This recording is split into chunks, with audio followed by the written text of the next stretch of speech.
La générosité. La générosité, c'est se libérer de son égoïsme pour faire le bien, pour donner. Alors, en quoi la générosité peut être un avantage? D'abord, la générosité, c'est une chose rare. Ce qui est rare est précieux. Et ça, c'est effectivement une chose que l'on constate.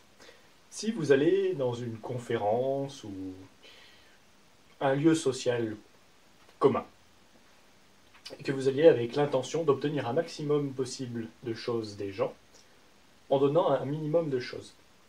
Ça, vous allez passer une soirée compliquée. Vous allez tenter de manipuler des gens, vous allez en voir d'autres, vous allez essayer de vous faire bien voir, de faire de la pub pour vous. Peut-être que vous allez obtenir quelques informations intéressantes ou quelques collaborations à votre avantage, mais pas grand-chose finalement. Vous allez fournir beaucoup d'efforts pour pas grand-chose.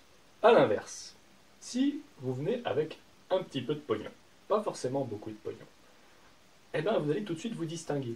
Un exemple bête, vous venez avec 2 euros, vous avez une machine à café à 20 centimes d'euros, vous pouvez payer 10 cafés à 10 personnes. Vous pouvez inviter 10 personnes à boire un café que vous leur offrez à la machine à café. Eh bien déjà là, avec seulement 2 euros, vous vous attirez un capital sympathie, vous réunissez des gens, vous créez des opportunités de conversation très impressionnantes, très importantes par rapport à ce que vous auriez pu réaliser sans mettre ces 2 euros sur la table. De façon générale, il y a toujours une différence entre les gens qui ne veulent rien donner et les gens qui sont prêts à donner même un petit peu de choses. Tout de suite, ils appartiennent à une autre catégorie de personnes. C'est plus les personnes qui courent après les autres, mais c'est eux qu'on suit. Et du coup, ça, c'est un instrument de pouvoir et de construction. Vous seriez surpris de voir ce que vous pouvez faire juste en lâchant un tout petit peu d'argent. Alors après, attention, la générosité, il ne s'agit pas non plus d'envoyer son argent au hasard, n'importe où, dans n'importe quoi, pour vous donner bonne conscience. C'est pas du tout ça. La générosité, ce sera plutôt de chercher où votre argent peut faire la différence et l'utiliser.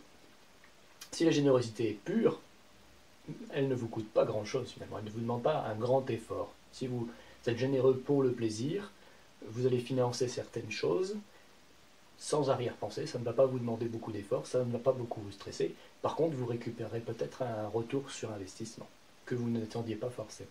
Et c'est en ça aussi que la générosité est un avantage dans la société d'aujourd'hui.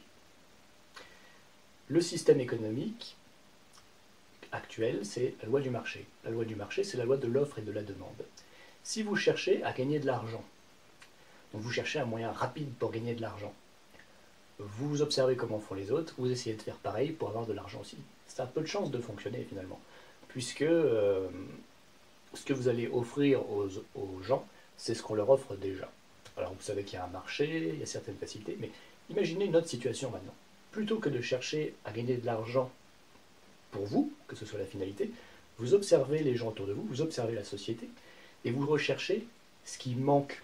Vous cherchez là où vous pourriez faire la différence, là où vous pourriez changer les choses. Et vous le faites de façon pure, pour le plaisir de changer les choses.